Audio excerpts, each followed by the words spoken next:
Welcome to the Animal Training Academy podcast show. I'm your host, Ryan Carledge, and I'm passionate about helping you master your animal training skills using the most positive and least intrusive approaches. Here at ATA, we understand that navigating the vast challenges you encounter in training requires a comprehensive base of knowledge and experience. It's common to face obstacles and rough patches on your journey that can leave you feeling overwhelmed and stressed. Therefore, since 2015, we've been on a mission to empower animal training geeks worldwide. We've aided thousands in developing their skills, expanding their knowledge, boosting their confidence, and maximizing their positive impact on all the animal and human learners they work with. We are excited to do the same for you. Simply visit www.atamember.com, join our vibrant community, and geek out with us.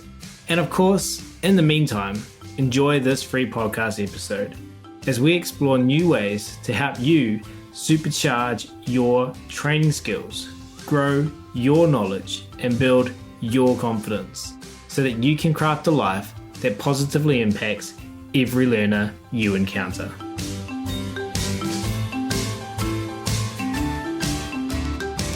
But we will start today's episode where I'll be talking to one Tom Candy. Tom started volunteering in rescue and sheltering at the age of 15, and it quickly became his passion. A drive for improving the behavioural health of animals led him to undertake a Bachelor of Science in Honours, a degree in Bioveterinary Science, and a Master's of Science degree in Clinical Animal Behavior from the University of Lincoln in the United Kingdom. Tom's been involved in a variety of aspects of rescue, including fundraising, home checking, transporting, and day-to-day operations. Since graduating, he's worked at the UK's largest dog welfare organisation as a training and behaviour advisor, later becoming senior training and behaviour advisor supporting rehoming centre teams across the southwest United Kingdom. Tom is also a certified clinical animal behaviorist with the Animal Behaviour and Training Council, a certified canine behaviour consultant, and certified shelter behaviour specialist with the International Association of Animal Behaviour Consultants, and is a trustee for Hope Rescue Wales. So without further ado, it's my very great pleasure to welcome Tom to the show today, who's patiently waiting by on the other side of the world. Tom, thank you so much for taking the time to come in and geek out with us at Animal Training Academy. Yeah, thank you for having me. I'm excited to be here. Yeah, and this is a pretty rare situation for me out of 200 and something episodes, 253, to have met a guest in person before jumping on the show. We were fortunate enough to be in the same pin drop on the map in Bourne, UK, out of all places. Yeah, very random. That was fun though. That the Pet Professional Guild British Isle Summit. That's a mouthful. And we were both there last year. When was that? God, Tom, my memory. October? Yeah, October that was time, fun. I think. Yeah, it was good. It was a bit chilly. Yeah, it was. But that actually worked in our advantage because it meant that some of the presenters didn't want to go outside. And so we got treated to a really cool Leslie McDevitt and Sarah Fisher joint session because they both wanted to stay warm. So yeah, which was really cool, wasn't it? Two absolute greats. Yeah. And I think you were giving me grief because I showed up in shorts. And you're like, what are you doing, mate? But I brought a pair. You don't understand UK weather, but I brought a pair of spare jeans, so we were fine. But let's dive straight into this episode, Tom. I'm excited to learn more about your journey. So I was hoping that you could please take the listeners back and share a little bit of it. Share where you first learned about animal training, animal behaviour, about positive reinforcement. Did that all start at 15 years of age, or did you get interested and get started before that? Yeah, so interesting one in terms of my start in the career. So originally, yeah, I've always wanted to work with animals. I've always been interested in that side of things. And particularly sort of 15 years ago in the UK, if you wanted to do that, you were very much pushed towards veterinary and becoming a vet. And as part of that, you have to do a number of weeks work experience before they'll kind of consider you. So I started volunteering for a small rescue in South Wales called Hope Rescue, which I'm now a trustee of. And I just always remember the first day I just turned up and we stood outside Pets at Home, which is like one of the large pet shop chains in the UK. And they gave me this little dog to look after called Faith, who was like a Staffordshire Bull Terrier who'd lost a lot of her fur because she'd had mange. And they said, sort of, just tell her story. And we spent the day talking about this dog and telling her story. And that's really where I kind of fell in love with rescue. And I was like, right, this is what I want to do moving forward. And then the training side of things, I remember my parents going to West Wales, so like a more rural part of Wales, and going to a car boot sale and coming back with Victoria Stilwell's It's Me or the Dog book. And that was sort of the first ever dog training book that I read, and probably, I don't know, maybe around like the age of 12 or something. So my first kind of foray into positive reinforcement. And obviously back then it still was a bit mixed, but kind of just introduced me to that journey. And then the more that I got involved with rescue, the more that I learned. And yeah, that took me, I still wasn't really sure about my journey. So I went to study bioveterinary science first. And then whilst I was at uni, I got the opportunity to meet Professor Daniel Mills and speak to some of the amazing team that the University of Lincoln has, which strongly led me kind of down the behavior route. So that was kind of a brief overview. It's a bit kind of messed because it wasn't really where I thought I was going, but it's where I ended up, which I'm obviously really pleased about. So what was it about?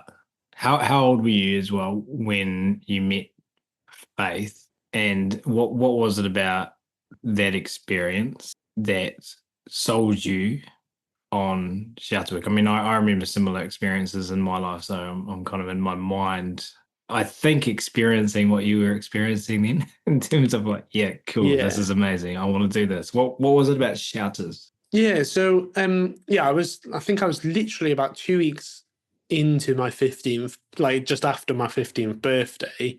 My mum still had to drive me to all of the events that we used to do, because we didn't have a license or anything back then.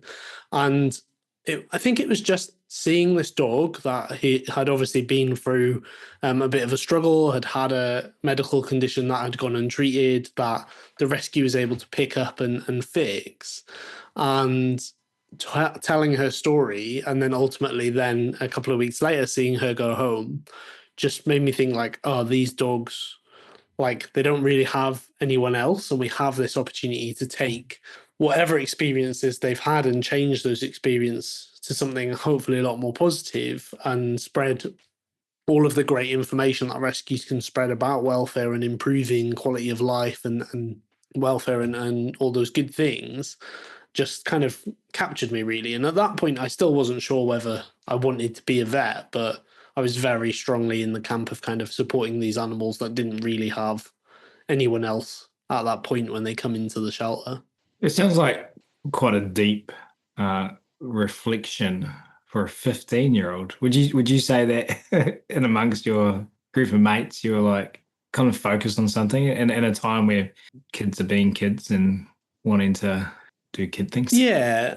Yeah, like I definitely had a good mix of stuff going on, but yeah, it was pretty much like most weekends I was doing fundraising or walking dogs at the kennels or doing something to do with volunteering for this rescue. And I remember like after finishing GCSEs, so what, like 16, in the UK you have quite a long summer. So you finish all of your exams and then you're kind of not really back at school then until September.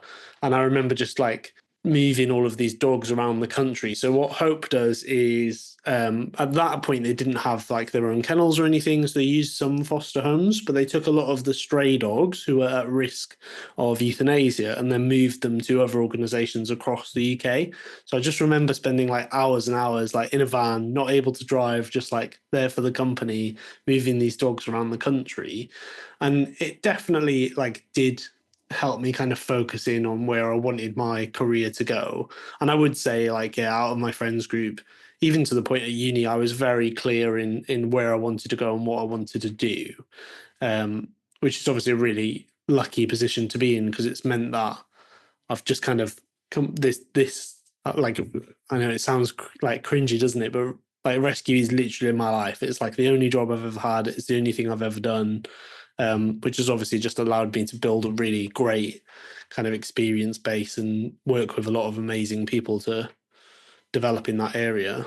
Obviously, rescues are plentiful, unfortunately, and therefore, people listening to this show, there's going to be a significant, decent slice of the pie where we're talking directly to people whom are working or involved in that space. And it makes me curious about these people and how they got into rescue. Did they, at 15, decide rescue is what I want to do? It strikes me as quite a unique focus, and when thinking about dogs wanting to go down that rescue route. And I know that you work with a lot of shelters and the people that work within shelters. Do you find that kind of passion in young people now, or do you think that was quite unique, specifically for working with rescues? Yeah, I think it was definitely, still now, like when I go to conferences and stuff, I'm one of the younger people in the room. But definitely back then, like I remember going on like courses and events that other rescues put on, and I was like by far the youngest person there. And I think it's mixed. Like I do think now a lot more doors are open.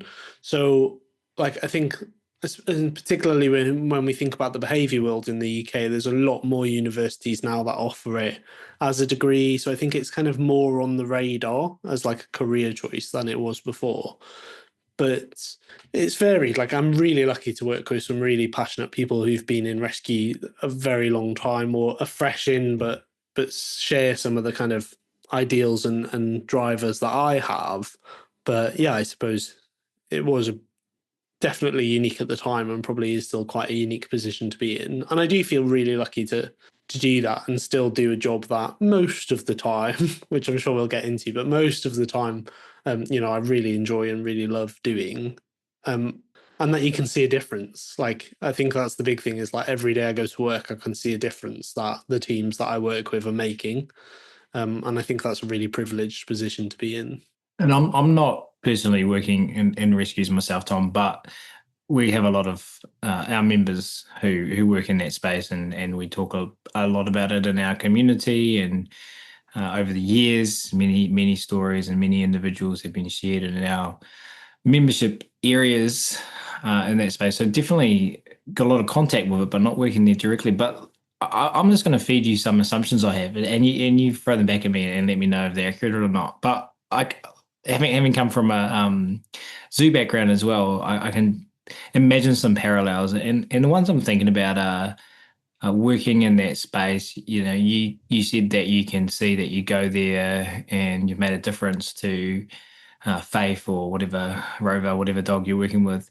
But I also can imagine that there would be a lot of challenging dogs and situations and people, and also individuals working in that space likely are in many situations faced with limited resources, and people, so that they're working in teams. So I sense, and tell me if I'm wrong, that it's quite a demanding and challenging environment to be involved in. Yeah. I mean, it is like there's no kind of two ways about it, really. And all of those things that you mentioned, I'm really lucky that I work, as you mentioned, in the UK's largest dog welfare organisation, and we're really lucky with the facilities that we've got.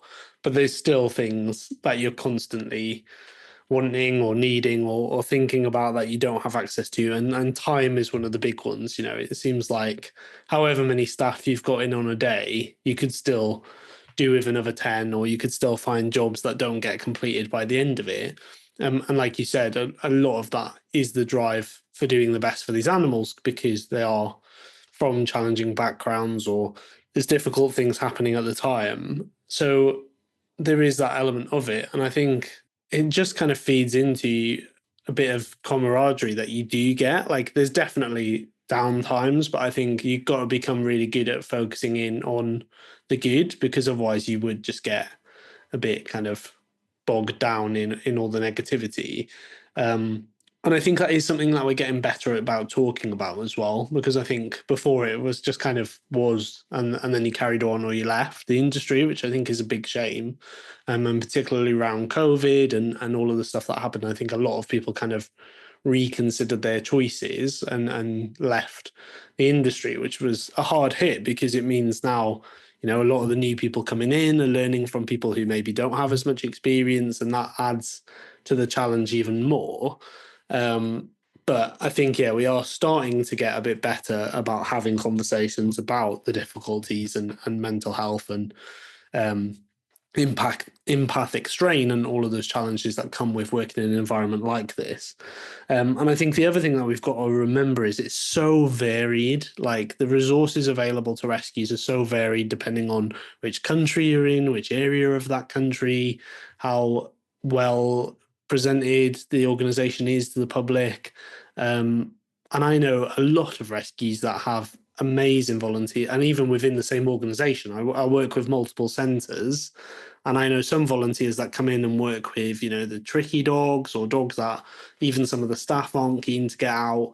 And we've got these amazing volunteers, and then other places where, they might have a couple of volunteers who come in every other week, but they don't have a kind of consistent stream. So it's an interesting industry, because there's so many kind of changes to the challenges depending on the situation.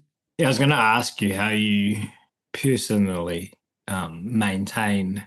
I feel it could like be disorientating in terms of like working in shelters, and this is something that we see across our membership, regardless of if they work in shelters or doing in-home consults or working in the zoo industry or something. You learn about behavior, you get all enthusiastic, you learn about different ways of training, you decide on your chosen tools, and you're like, right, I'm going to go out there and I'm going to change the world.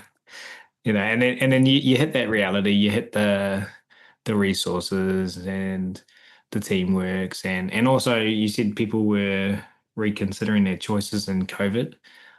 If it's anything like the zoo industry, Tom, I don't think you're going to like build large levels of wealth personally, working in these industries. So you've got all of that, and then you have those realities that coming into contact with the drive and passion and enthusiasm that the members of our show have. That's where I was suggesting that disorientation comes from. And you said, you've got to remain positive. Is that something that you have developed and intentionally built in yourself, or is that just part of your natural character, would you say? See, I think that's a really interesting question, because I probably would have answered it quite differently a few years ago. So I think I've always been quite good at sort of compartmentalizing things and looking at the bigger picture, which is what I try and do with everything, whether it's supporting staff or looking at individual dogs and decisions, is just keeping that bigger picture in mind of, how can we help as many dogs as possible, or as many animals as possible. But I would say that generally, like I said earlier, I've always enjoyed my job. I've never really, obviously have up days and bad days, but overall, I've always been really positive towards the industry and the work that we do. And then I was speaking to a colleague, I think it was about 2 years ago now, and we talked about this in October. And, I was speaking to a colleague, and I was a bit like, oh, I actually think like I've burnt out, like, and I hadn't really realized. And when I started to look back at a couple of months before that point, I was just driving to my centres. So my role involves a lot of driving across the country, and I was basically getting in the van in the morning, driving there, seeing some dogs and giving advice, but not really processing anything, getting back in the van and driving back, and that was kind of the end of it. Like, almost, like, I think other people kind of describe it as like being numb or not really. I felt like I was on autopilot, which is something that I hadn't really experienced before. And it wasn't even like a particularly stressful time, or, I couldn't narrow down like a trigger for this event to happen. But I just kind of really gradually noticed that I'd lost that passion. And I was really lucky. I spoke to a couple of kind of colleagues, and I think even just recognizing that in myself was a really good step for me to be able to get back to the more positive side of things. But it was a really interesting experience because, yeah, in 10 years, it hadn't been a position that I was in before, even though I'd probably been in more challenging situations with some of the previous roles that I've done. So I do think I'm lucky in the way that I kind of perceive things and look at things. I'm quite good at compartmentalizing and looking at that larger picture, like I've already mentioned, but did go through this kind of low patch that really makes you think about the strain that the industry is under. And particularly in my role where I'm supporting others, I now like kind of approach things in a bit of a different way to support well-being than I probably would have previously. Well, sorry, you went through that, and thanks for sharing with us. And you said you talked to a bunch of colleagues. So how did you then navigate your way through processing that? Because I imagine it was a pretty stark realization. It kind of like slaps you around the head and wakes you up a little bit in a way, but like it's kind of scary at the same time. Yeah, definitely. And obviously, as you just said, it kind of did snap me out of it just by itself, like just recognizing that this is kind of the place I was in. And I'm lucky that kind of I work in a team of people. So obviously I support the southwest of the UK, and then I have counterparts that do the other areas. So I have people in the same role that I do. And it was speaking to one of them and actually just seeing how passionate they were, then I was a bit like, oh, where's mine gone? Like, this is what I was like 2 weeks, like 2 months ago or whatever. So that actually made quite a big step in me getting back to, the person that I normally think I am.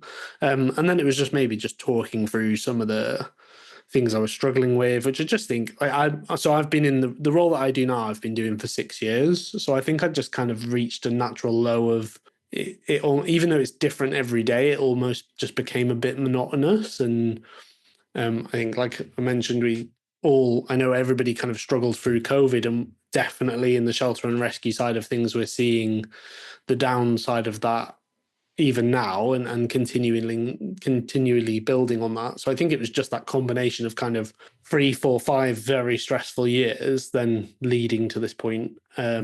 And then, yeah, the ability to speak to people about it. I started to make sure to find a bit more time for myself. I started a podcast as well, and I think actually that helped. Like, it was still about behavior in shelter, but it kind of focused me a little bit more to do something a bit different and kind of bring the passion back, really, because I have the really great opportunity, as you do, Ryan, to speak to some great professionals in the field and hear their story and their experience, which just every time I do that just reinvigorates me to go back and share that knowledge. So I'm quite lucky in that regard. But yeah, I think a big thing as well was just making sure I actually took time for myself and had other stuff on the go as well.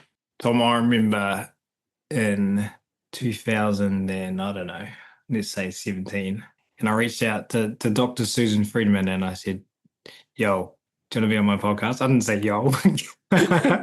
Can you imagine? I said hi. She'll send yo back, I'm sure. But I'm bringing it up, Tom. I'm bringing it up because I remember when Susan was on your show, and I remember you like shared some Instagram reels or whatever social media you were sharing, and I could see the passion in you then. So I think that came to mind as you were talking then. Share about like what, I mean, you've already shared it. So be like, right, I just said that.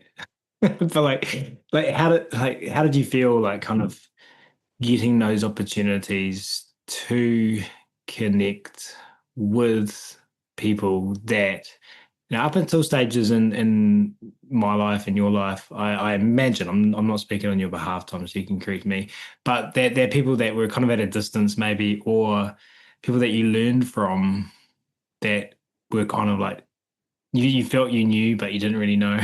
Like what was that experience like for you?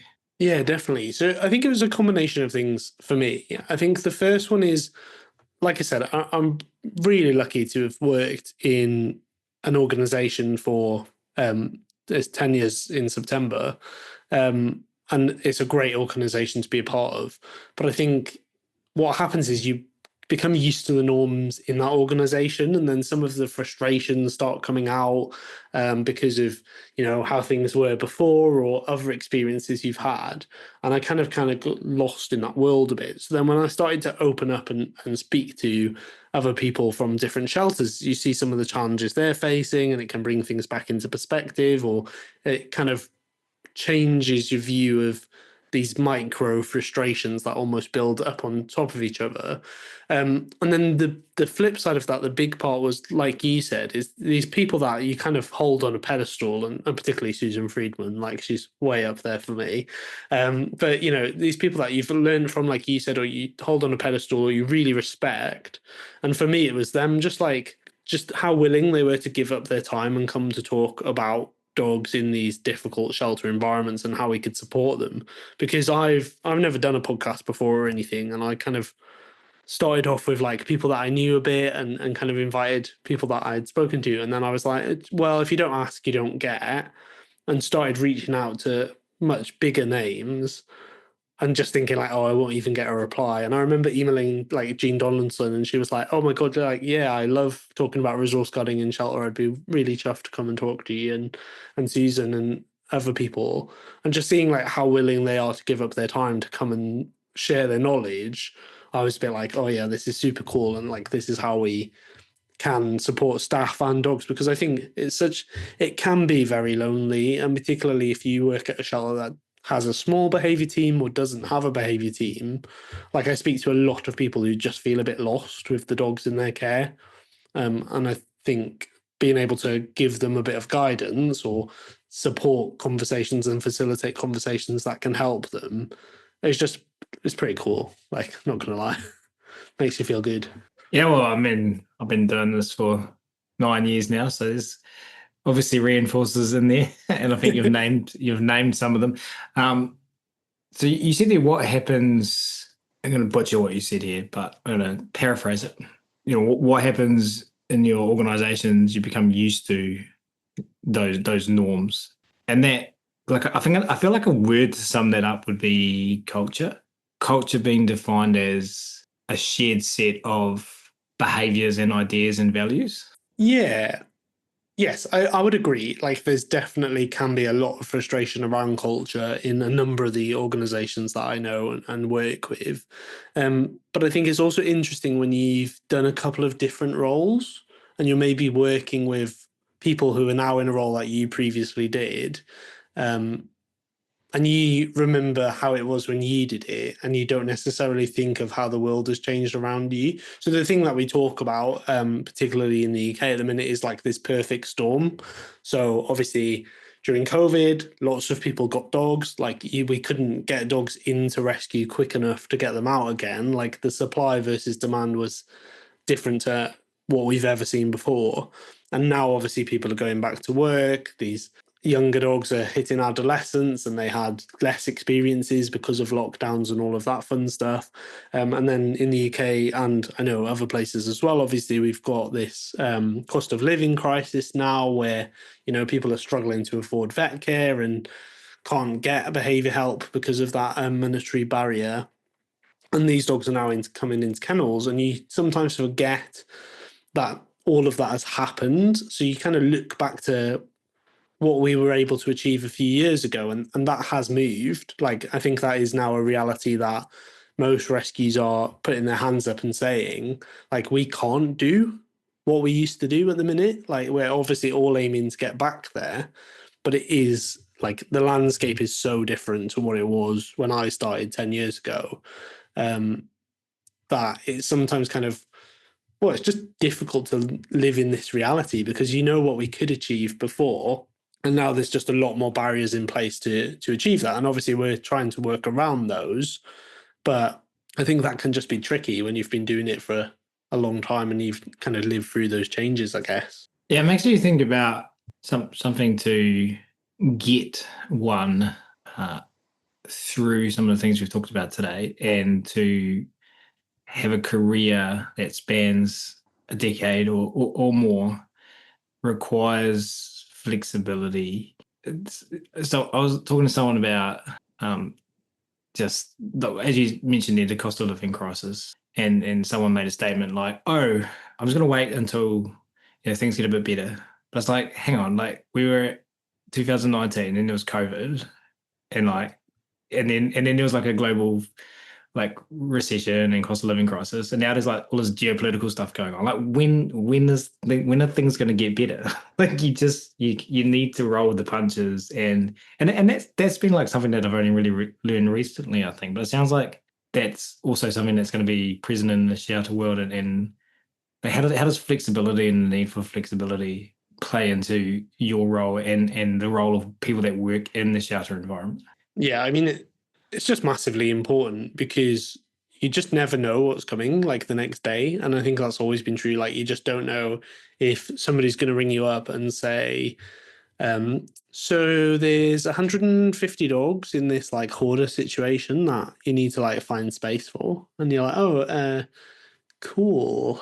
So we've got like 30 kennels. So, and then you're having to think of like, right, is there other organizations they can go to? Do we have foster homes set up? Like, if they're coming from a hoarder situation, we generally know nothing about these dogs other than they're probably not living in the best environment. And then you kind of have that banding together to achieve really really some of the things are completely unhinged. Like when you think of it, like trying to find space for 150 dogs in like the space of 2 days is just mental. But like you said, it's rolling with those punches. Some days you could just have a dog who comes into the kennels who just doesn't want anyone near them, and they might be showing aggressive behaviors to demonstrate that point. But they've got to come out of the kennel. Like, it's not hygienic, it's not safe for them to stay in that for a couple of days on end without coming out. So you could go from almost 100 miles an hour dealing with the first example to then having to just go and sit outside a kennel, or come up with a plan with some staff about how you then support this one individual who's really struggling. And then, like you mentioned earlier, you then could go from that to speaking to somebody who's having to hand over their dog for no reason, no wrongdoing of their own, who's absolutely gutted, and you're helping them to try and understand that actually this is the right decision. And I know like maybe some listeners will be surprised by that, but we've also got to live in the flexible world that sometimes we can't keep the animals in our life, or something happens that we need extra support, and it is our job as shelter and rescue to also be there and support those owners, because we never know where they're going to be in the future. And we obviously want the best for the animal in that moment, but also, like I said, we don't know what that person's journey is going to be after, and we want to support them the best that we can. So even day to day, it's like constant changing environment, which is then often catapulted out. And I know we've talked about some kind of negative things as we've gone through this, but a big memory of mine as well is in the UK we had the whole XL bully thing. So the government announced that they were adding the American Bully XL to the banned list of dogs in the UK, which was a massive. It kind of been talked about for a while, but nobody actually thought it would happen. And I remember that was like, I just remember hearing it on the news, and me and my partner were driving to meet our friends. And he said, like, are you okay? Like, I think we'd stopped at the services and I'd just seen it on my phone that they'd announced the ban. And I just started like crying while we were driving. And I'm an emotional guy, but I don't cry very often at work and stuff. I've been around a long time, and I just remember, just being completely devastated by this decision that the government had made, and the effect that was going to have. So it's the long-winded way around to say yes. Varies massively day to day, and you've got to be able to roll with the punches, because otherwise you just get swamped down completely. and it just wouldn't work as a sector. We said earlier that one of the and we brushed over it a little bit, so let's unpack it a bit, or not if you don't think that there is much more to be said there. But I just think it's super important that you said you've spent a little bit more time on yourself when you hit that numbness and awareness of the lack of passion or the loss of passion that you experienced. So do you are you able to get home and leave that stuff at work? And how important has doing some and I'm assuming that you're doing this. You can again tell me that if I'm you can tell me if I'm wrong. Doing some non-dog stuff or some non-shouter stuff, like how important has that been? Yeah, definitely. It's interesting, isn't it? Because I don't think you can like leave it. I don't think it's the type of job, and I think this is true of any of the listeners, like any care-based role where we're supporting people and animals. I don't know many people that got into animal training because they don't like animals. Like it just doesn't really mash together, does it? So we kind of just end up in these situations where I don't think you can leave it at the door. And my partner works in a similar field with humans and is exactly the same. So I think what we've got to do is find activities that allow us to take a breath and not feel like we're leaving things, but have that opportunity. So I'm really lucky. I'm like a true water baby. I surf, I kayak, I scuba dive, I stand up paddleboard. We've literally just moved. We moved in January. So I live in North Devon in the UK, which is on the coastline anyway. But we've now moved so that we can see the beach from our house, which is super cool. So earlier today I've been in the water, and it just for me is like a way to just take my mind off things. Like particularly when I'm scuba diving, like you can't really think about a lot of other stuff going on because there's awesome stuff to see, and you're underwater where we're not designed to be. So it's quite a good way to switch off. But I think the difficulty that we have in the animal care industry is that even like switching off can make us feel bad. Like we feel like we're possibly letting people down or dogs down. And I know that's particularly true where we're short staffed, or, we are worried about that one dog that maybe only we could get out of the kennel and now it's the weekend and we've got to leave them there. And a conversation that I regularly have with staff now is like, what's worse? And it is quite extreme, but like, what's worse? Us actually turning our phones off and walking away for an evening and doing something with our family, or going to the cinema, or doing something to properly switch off and then come back refreshed and ready and raring to go the next day, or powering through or perceiving that we're powering through and then having to take longer periods of time off to recover or manage our own well-being. And I think often we kind of, like I said, we punish ourselves, or we feel bad, or we feel like we're letting people down if we take that time for ourselves. But it's just not feasible to do it any other way. Like we see that again and again. And it's quite a new term to me, but I mentioned it earlier. This kind of empathic strain is a slightly different way of thinking about compassion fatigue, and it's a term that I much prefer because I think, like, for me, compassion fatigue feels very final. Like, or if you're burnt out, you're like at the end, or if you're like fatigued by your compassion, I almost like struggle to I almost struggle to see a way back from that. Like, I know people can, but for me, it feels very finite. Whereas when we think of empathic strain, we know we can stretch things out, or we can bring them back in. And I feel like it's a lot more flexible and makes us maybe consider that longer term effect of things, and recognizing that actually taking that tiny bit of time for ourselves can really help support us, support the people we work with. Because if we're grouchy and horrible to be around, that doesn't support anybody either.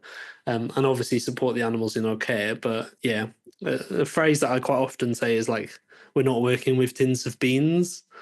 Like, I think if you work at Tesco's and you stock your shelf, it's quite easy to then come home from. But I think, yeah, like I said at the start, I don't think we can leave it at the door. But what we've got to do is like hold space for it, but keep space for ourselves as well, so that we can recover and be the best that we can be.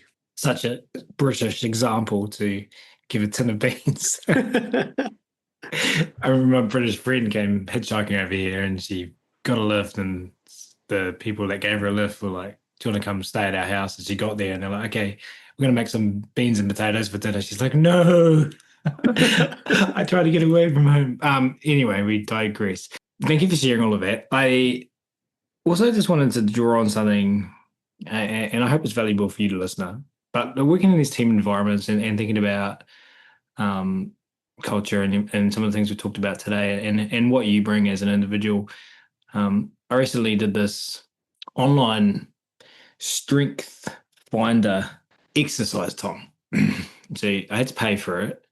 It was recommended to me by someone I'm doing some mentoring with, and you answer all of these questions, and it shows you your strength. And I'm curious if we share a strength, and because my number one strength was called futuristic, and it means that I'm living in the future, but I have clarity around the future, and I can see it and I can articulate it, and therefore I can put plans in place to kind of get there, and that's a strength of mine based on this tool, but it's not perfect. It is a tool, but it was really interesting to reflect upon. And but that can, for those who don't see the world that way, be really frustrating and confusing because you're talking about things that they can't imagine. They don't want to think about the future. They want to think about now. I explained that to my wife. She's like, "Oh my God, yes." But you talk about seeing the future as well, and that's been something that's helped you. Do you think that's important in terms of working in shelters, and also for the listener who might not be that way wired? Like, is there value in just pondering on this idea of being there with 150 dogs and then need to find places for them, but when you get faced, well, firstly, is that a real life problem that you were faced with? And then secondly, like, does your mind see the future in that situation? So yeah, it is a real problem that I've had at least well, not me personally, but the teams I've worked with, I've had like 4 times recently, like as in the last maybe, I don't know, 4 months. 150 would be like a big number, but that definitely Mm-hmm. has happened. Um, and then yeah, I think you have to have a balance of like living in the moment and understand, but also recognizing potential for opportunities or even just thinking about where trends are going. And I think that is something that we've been having to think about more as an industry. And again, like the dreaded C word, but like after COVID, I think it was really weird to be like, oh, the world can literally just like change tomorrow. And we definitely talk a lot more about like future proofing and planning and thinking about what we can do. And a lot of rescues now have also realized, which is like a slight tangent to your question, but realized that actually like brick and mortar is probably not the way to go. And a lot more energy now is being so what I mean by that, sorry, is like actual kennel spaces. So, having 50 kennels or whatever. And a lot more focus is being put on trying to keep animals and owners together, which I think is super important, but then also having different structures that can help more animals in a better way. So one thing that we talk about with that is like a homestay program or like a home direct. So somebody who's aware that their animal will need to be rehomed in the near future, whether that's illness or they're moving or whatever. And they're able to then advertise their animal for adoption through a rescue and with rescue support. But they stay in the home until a home's found. And obviously, that's a lot less stressful for the animal. It reduces the pressure on rescue spaces for dogs that don't have that option. And then, similar with foster homes, we can kind of build those networks. So, I think there is an element of that future proofing and future thinking because we're just very aware now, like how quickly situations can change. And I guess it comes back to that adaptability conversation that we've had. So yeah, it's an interesting one because I think you have to be in the moment because of the type of world that we're working in. But more and more now, we see a demand for thinking about the future. Sounds like it's a role that requires a lot of the things we talked about. I was about to say adaptability, and I was like, we've just talked a lot about that. Let's because we're nearing, I think, a length that probably is going to be the maximum of people's car drives or dishwashing experiences as they listen to this podcast. So let's end and talk about. I'm excited to let you know, though, to listener, we're going to invite Tom back. We're going to be talking about more about some of these things we've talked about on this episode in a more structured way. But Tom, can you just share with the listeners what your current role is, what it entails, and then also about the work you do? Because you've got your finger in lots of different pies. You're still a trustee for Hope, was it? Mm-hmm. Yeah. You're doing a lot of the Gracious Steward Academy. You've got your day job, and then you've got Simplifying Shelter Behaviour, which is your own project, which your podcast is linked to. Just whatever is most valuable to you, or you think is going to be the most valuable to the listeners. Share a little bit about like kind of what takes up your time in 2025. Yeah, definitely. So yeah, like you said, it's not really a short list. There's a line from, this is so like culturally random, but there's a line from like Legally Blonde the musical that's like, how have you done all of this stuff? And it's like, oh, I've not slept since 1992. And I do feel like that sometimes. But yeah, so my kind of big thing at the minute is I run Simplifying Shelter Behaviour, like you said, which is a Facebook group and our Facebook page rather, and Instagram and everything, and the podcast aimed at giving tips and tricks to people who work in shelter and rescue. So I mentioned it earlier on, those teams that have small or non-existent behaviour departments, trying to give them the best information possible to support them in helping dogs. So I think that's a big thing. And like I said, that's kind of where a lot of the passion came back. I obviously still love my day job, but it was doing something a bit different, brought it back to me. And yeah, I've got the podcast, which allows me to speak to really great professionals in training and behavior or in the shelter world. And we talk about different topics and how we can maybe adapt or apply things to the shelter. And then what I would say is, because it is a challenging environment, as we've talked about already, it does give you some good tips as well if you work with owners in the home environment or dogs in other tricky situations. There's some great tips that have come through the podcast and stuff.